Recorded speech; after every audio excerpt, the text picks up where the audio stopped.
creating curiosity by asking better questions. This is Shed Talk.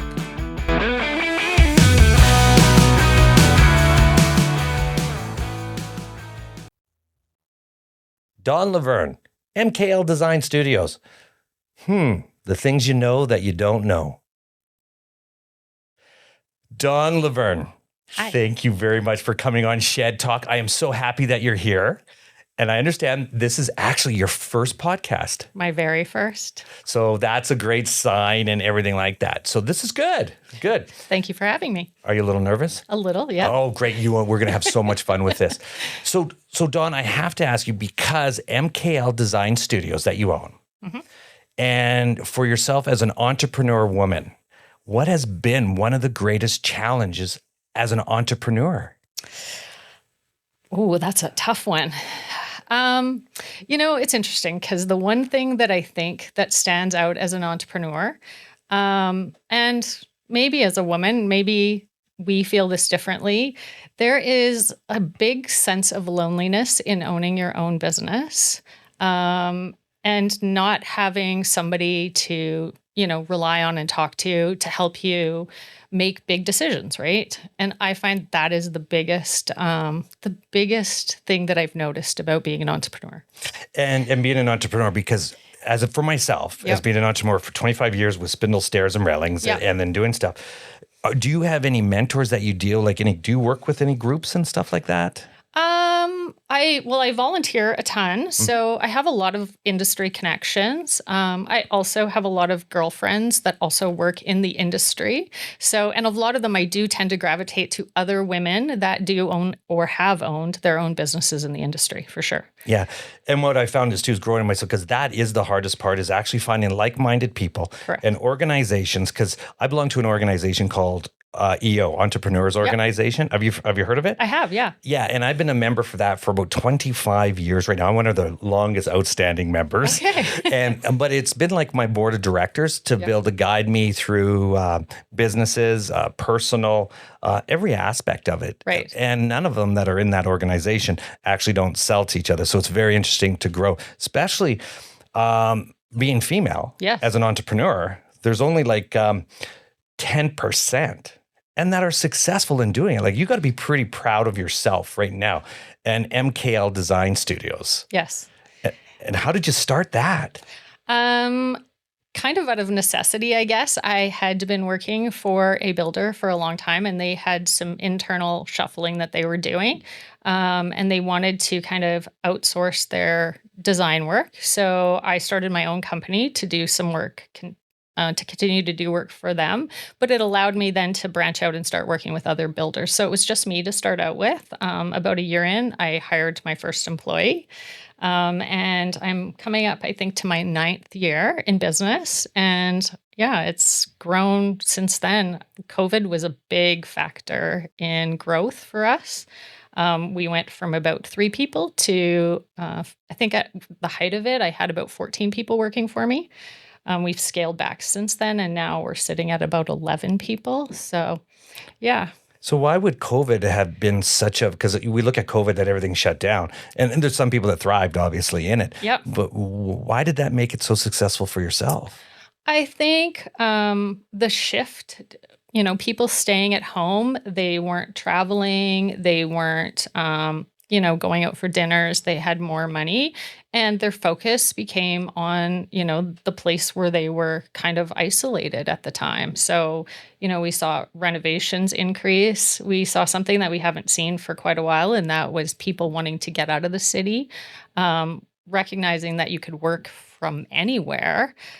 People were moving out of the city to acreages and even smaller towns at that time. So, it was an interesting time for us, for sure. That's interesting, because now here you are, MKL, and you're looking at all the design. What do you find is a great customer? Like, what are they looking for when they're picking you?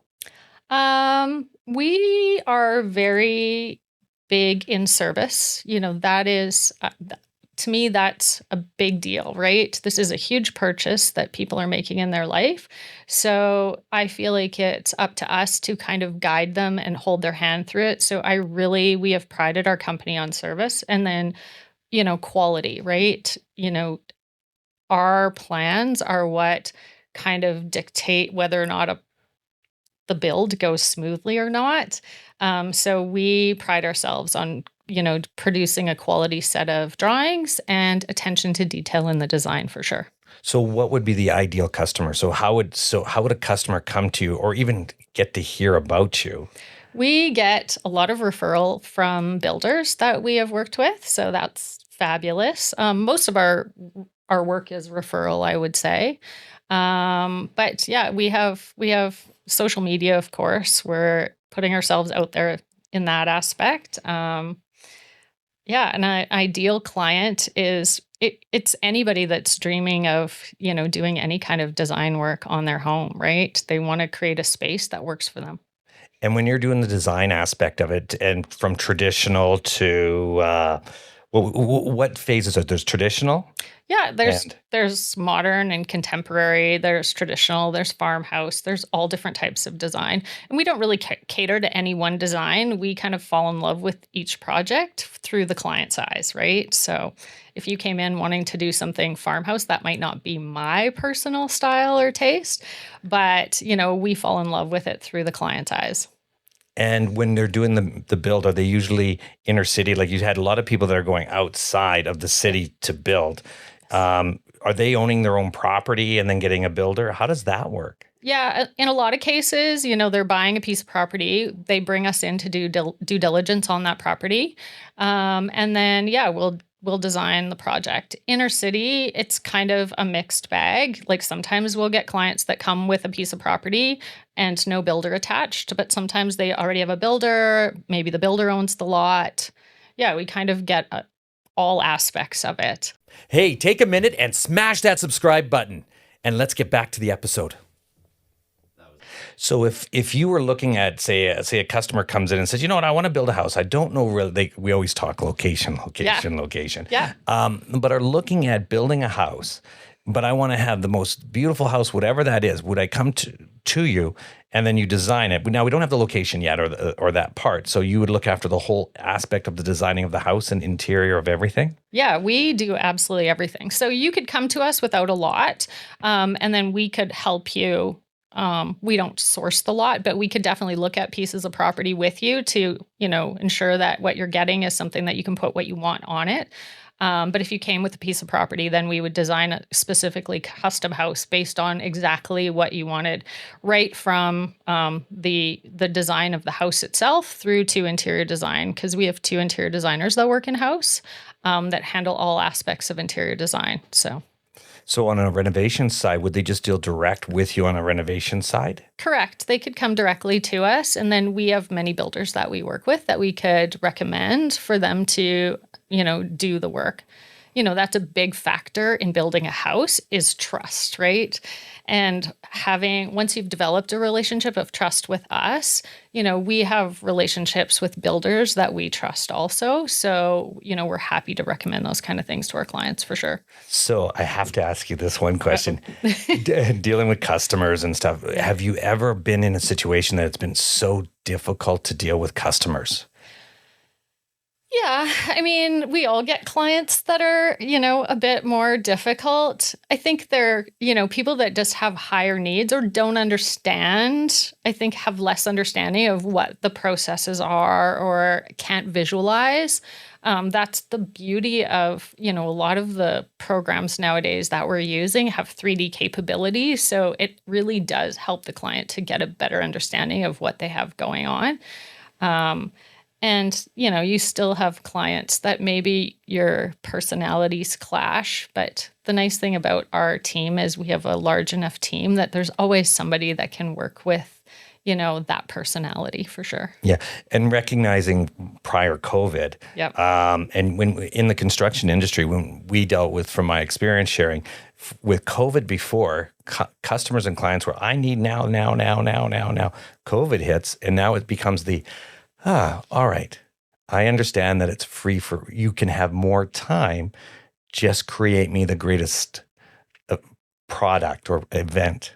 I don't know if I've seen that. You haven't? Oh, well, before we would actually see it where you have to be on time right here, here, here. And when it was forced, people would actually, when we're doing our products, I got to have it done now. I got to have it done now. So everybody would just do whatever it took to get it done, which is great. Yep. COVID hits and all of a sudden, wait, somebody's already sick. They can't make it. Because we were one of the, that we were actually working during COVID. Right. Because we were the essential workers. So we're there. Yep. So, but if someone didn't show up at the house, oh, it's okay. You can come back next week. And I was like, oh, wait a second. You mean you're not going to yell and scream? So it all of a sudden opened up that, wait a second. Now COVID finishes. Now, as owning a business, we look at it as that what happens is the person now we're looking at say, now you actually can have the weekend off because we don't have to force you to work this, because now the time frame that people kind of respect that it's okay to be sick. To have we don't want you to come to work. Yeah, that's fair. Yeah, we have seen that. You're right. Yeah, we see those little bits and pieces. So what has been the greatest growth for you potential that you've seen in here? As a business, I guess, it's interesting because over the last few years, we've expanded. We don't just do residential. We also do some commercial. And that kind of came in the last 5 years. So that's been kind of an interesting, sidebar, I guess, for us to delve into. And it's been a huge amount of growth for us. But the biggest thing, I think, aside from that, right now is we're seeing a ton of multifamily stuff, right? With the upzoning, as I would call it, or the rezoning that the city of Calgary is talking about.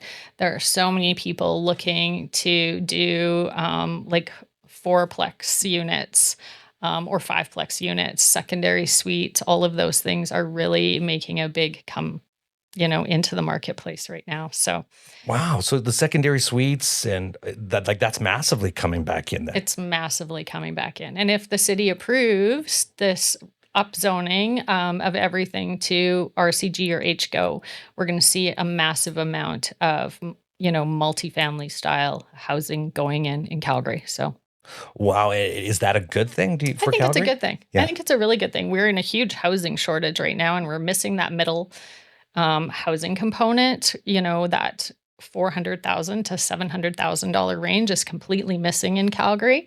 So I think these types of housing developments are definitely necessary. And when you're doing the design for these houses, is that your price range between the 4 and 7? Well, that not necessarily, because it's kind of dependent on where, what area of the city that these developments are going in. But definitely, I think we're going to start to see a lot more of that for sure. So basically, anyone that's doing a design work, like designing and building blueprints, that's you guys. Mm-hmm. Because where else would you go to get it? Because I'm thinking right now, and okay, I need a blueprint. Okay, well, I got to go to my builder. I'll go to my builder, build the blueprint. Well, that becomes like a track builder. Yeah. Well, I don't want a track building. I want to be able to have what I want, when I want, how I want it. Yes. So this is where you come into play to build that and put that whole infrastructure together for somebody. Correct. Yes. And in fact, I highly recommend when people are starting this process, it's, finding the right designer is like finding the right builder, right? You need to shop around and you need to talk to people and you need to see who you connect with and fit with, right? That's a big factor in this whole process. So what should they look for when they're looking for a designer? Well, somebody that they, get along with, because it's a long process, right? This isn't something that just happens overnight. Building a home with a builder can be a year. It can also be a year in design sometimes before that. When you think about the fact that you might have to go through a development permit, which can be up to 4 months. So there can be time before that for design. There might be time through the development permit where you have to do more design and then some tweaks on the back end. So this is, an 8-month process. So, you're really looking for somebody that, you trust that can, get the design you want and a personality that you can work with for sure. Interesting. Now, also on the design aspect of it, as in MKL Design, what does MKL stand for, by the way? Oh, those are my children's names. Oh, okay. Yeah, Mackenzie, Kaylee, and Lauren. Well, that's kind of cheating it, I Yeah. guess. That's awesome. Good for you. That is great. I was wondering, what does the MKL stand for? And we're going, okay, well, that would be no. Who else is in there? There's another partner in there. What does that look like? That is so My awesome. kids. We got the kids They're my involved. greatest inspiration. So Are they in the business? Not in the business? So my oldest does actually work for me right now. I don't think she'll be there for much longer. She's going to go back to school, I think. But no, none of my children are in the industry really. So working in the industry, as when you were talking about working for builders and then you got into, you started your own company up, how scary was that for you? I know you said it was lonely. You didn't have a lot of people to go with. But as a young entrepreneur, as anybody out there would say, what was the driving? Yes, you felt a need. Yeah. Okay, you filled a need. Yep. But what was that driving internal instinct that you would give to young women and entrepreneurs to start? It's interesting because I feel like I was born into this. My dad was a home builder growing up, and my mom was an entrepreneur. She owned a couple of businesses at the same time. And so I've kind of had that in my blood for, as long as I can remember. I think that, all women should do this once in their life, own a business. I think there is an empowerment in doing that. Yeah. And I wholeheartedly believe in it. I think that, if you've got something to share, why not do it? And we find that women in the construction industry it's the man, what do we call it? The male ego. Okay, we're in the old boys club. Right. Okay, they're getting in there. And then all of a sudden you're dealing with, oh no, this is how we do it. Then all of a sudden the women, using women, I got to be careful, the woke crowd and everything here. But talk about it, because all of a sudden when you're coming into the industry, you're new as a woman, with trust, compassion versus as a male on the other side, oh yeah, we know everything. And it's such a big transitional time. Yes. And I'm seeing it, like even female builders now. I love that. We do some work with some female builders, and I think it's just they deal with things differently. They process things differently. And it's amazing because in our showroom we have that, because you can see who's actually connected. Right. When you're dealing with the male dominant in the building industry, it's kind of, okay, here it is. And I'm not saying it's good or bad. I'm just saying what it is. Yep. And then all of a sudden on the other side, it's the compassion, and all of a sudden you can see the two. Now, who you're going to build with, how you're going to do it. Again, who's your best fit to do that. Correct. But in this industry, and talking about the building industry, it needs to have more great women involved in it, because it can truly change it and put it on its head. Yep. So we see that even in our office as well, right? We have men on male architectural technologists and female architectural technologists, and just the way that they look at things is very different, and the details that they see and the things they see differently is interesting to watch, right? To pick up on those things. So as we're getting into this, I'm going to get a little deeper because it's kind of cool. Yeah. Because you've been in this for a while and you got to see the interior design side, dealing with architectural on that side, okay, and in a male dominant industry as a whole, how does the woke crowd fit into this? Do you see that side of be very cautious how you do this, what you say and how you say it? Because I've noticed it on my end with employees and stuff. They're all great. Everyone's great. It's like, I have to be careful in how I say it, where I say it. Is it gone to one side versus the other? I mean, I don't think so. No. I'm not seeing it anyway, and maybe that's just based on who we have within our office, right? But and being a part of and growing through each individual person, that is so awesome. Yeah. Now, do you use AI at all? We're just starting to a little bit, yeah. Venturing into the AI world for some of our renderings. We're definitely not there yet, but we're dabbling for sure. Dabbling, and then because that's where I come into play is the Chat GBT, and then see that. We definitely use those, but we're starting to use it for renderings a little bit, and that I'm really excited about. So, hey, take a minute and smash that subscribe button, and let's get back to the episode.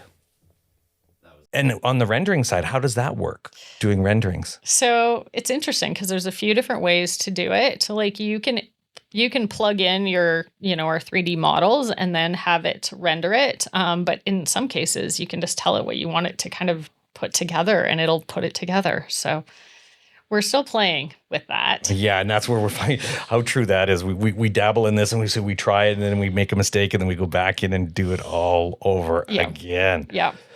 So where do you see MKL Design coming up in the next little while? Ooh, that's a tough one. I don't know. We are definitely, I think, going to grow.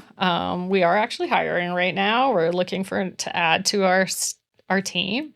I don't know. We're kind of liking that we're doing a broad range of all kinds of projects, right? From new custom building to lots of big multifamily we're doing right now to the smaller scale multifamily like RCG and HGO, renovations, commercial. We're dabbling into everything.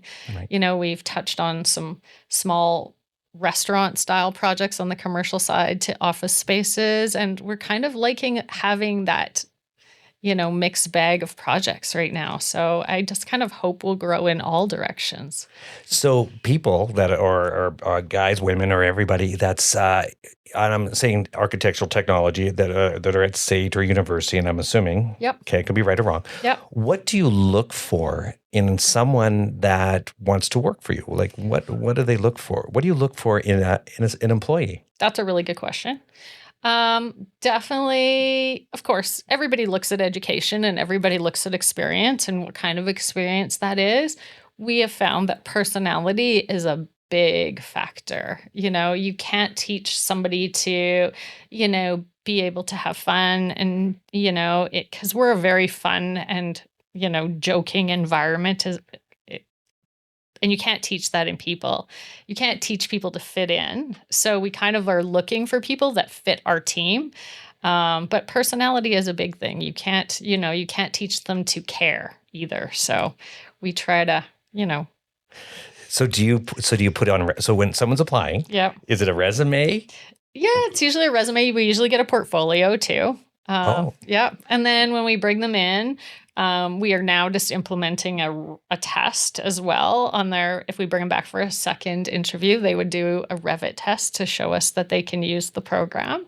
But yeah, we usually plunk in some fun questions to see who they are, right? To ask, if they're dog people or cat people or red wine or white wine or, just some crazy questions like that, just to kind of get a feel for the kind of personality they are and see how they handle those kind of questions. Well, that would be totally, I don't like dogs. Okay, well, that's nice. Thanks for coming out and playing the game. But is Revit one of the key components to be able to do that? Correct. Revit is our biggest tool that we use, for designing houses because it's got 3D capability, right? So, right. Is there any other programs that you guys would use outside of that? And I'm not familiar with them. I'm just No, we still use a 2D drafting program, AutoCAD, which is also one of the biggest programs out there.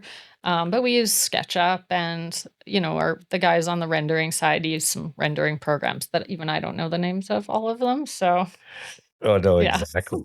So what type of person are you looking for right now to come in there? We're looking for an intermediate architectural technologist at the moment. So somebody with about 3 years minimum of experience. And, hopefully something in that, custom home or, maybe a little bit of multifamily experience. That's specifically what we're looking for right now. Do you get a lot of people that jump ship, say they're over at this place and then they move over here to this one? Do you find that? Yeah, like we get a lot of resumes from a lot of different, some of our competitors, I guess I would say. Yeah, for sure. I feel like, it's such a small industry that everybody knows everything. And funny enough, like some people are, letting people go. So I've had other designers reach out and recommend people that they just can't keep on staff right now. So. Oh, and that's probably true. And that's why you're going into the commercial side of it must be, because where would you go in commercial side? There wouldn't be a lot of players in that to design your building. Big players. There's lots of bigger, commercial companies, but you're right. Like we kind of specialize in what I would call a tenant improvement. So when there's already the shell of the building and then we're going in and designing out the inside of that building. We've done some home conversions into full commercial spaces.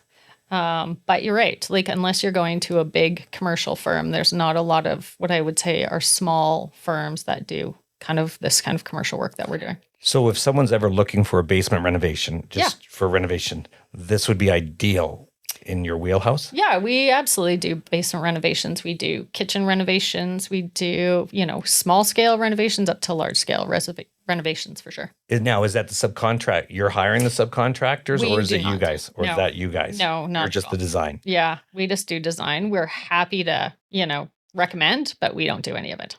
Have you ever thought that might be a growing now, this could be, this is kind of one of those, well, no, I don't want to bite the hand. No. And I'll go back. Yeah. Here, I'm in the railing industry. Someone says, why aren't you in the building industry? I said, why would I bite the hand that feeds me? I would never do that. Yeah. So it's kind of that same question. No. You do that and say, oh, well, here, we'll do this part. Yeah. Sleep at night. I sometimes feel like builders, like there's a huge amount of stress on builders because, it's something that people are so invested in their house when it's being built. So, and it's a big difference between commercial and residential, because on a commercial, you can get away with this being out like 1/8 of an inch, but at your house, 1/8 of an inch, no. Is a big deal. It's a big deal. It's 100%. They are completely different animals. And timeframes. I feel like timeframes on commercial is so much faster than timeframes on residential, which is why you can get away with it in commercial and you can't get away with it in residential. And the timeframes, right? What are you finding a time frame right now for an average build? For a new build on a house? Yeah. Well, it depends the level, but usually about 12 months. If you're talking about a bigger high-end custom house, that can be up to 2 years. Right. Yeah, for sure. And is it interesting when you see the design factor of some builders that do 400 or 500 houses? They're the track building. Yep. Not that they're good or bad. They have their place. I've been in that world before. Yeah. Yeah. And doing this world, do you see the big difference of the two? Huge difference. Yeah. Yeah. Well, and I think they have it down to a science, right? Because it's rinse and repeat. They've built this house many, many, many times, right? So those timeframes are, I don't know what, it's been a long time since I've been in that industry, 4 months, maybe 6 months in that track building industry to turn around a house. So it's a big difference. Yeah, that is a big difference when you look at the whole scheme of things. Yeah. Right? So where do we see MKL Design? We're not going anywhere. No. You're definitely doing a lot of new and interesting stuff in building it and building a team. Yep. Well, you were mentioning about your team during COVID went up, and then did it slow down after COVID? It didn't. I wouldn't say it slowed down. No. I just felt like me managing 14 people was a little much for me at the time. And so where we are kind of right now, that 10, 11 employees is about perfect for me to kind of oversee. If we are going to grow beyond that, there's got to be some corporate restructuring that has to happen. And I'm really not sure where that goes yet. Yeah, and that's a big challenge.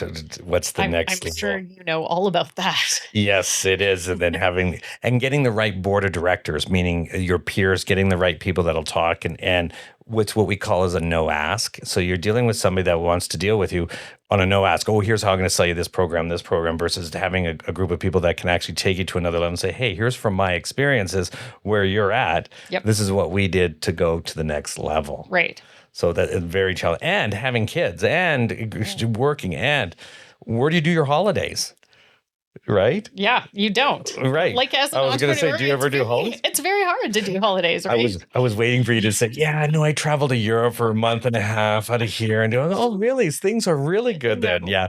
And it is tough as an entrepreneur because it's lonely at the top. It really is lonely, and sharing your ideals and situations, because your staff don't really, they understand, they get it. Yeah. But at the same time, they don't know that hardship. Oh, how's that payroll? How's this? Okay, I got to do this. And you have to be on your game all the time. It's true. Clicked in on your game, and no matter what, good, bad, or indifferent, you could have whatever happened yesterday. Well, today is who I am. And it could be a completely different world today from yesterday. You never know, right? That's exactly it. Now, do you have any questions that you want to ask, or anything that we call it at Shed Talk, the things you know that you don't know? Oh, I don't really have any questions. And that's why we go, I don't think I know. I might know, or I don't know. But anyway, listen, thank you very much, Dawn, for coming on with Shed Talk and sharing your experience at MKL Design. This is awesome. Thank you. It was awesome. Thank you for having me. Thank you. Now you know. Shed Talk.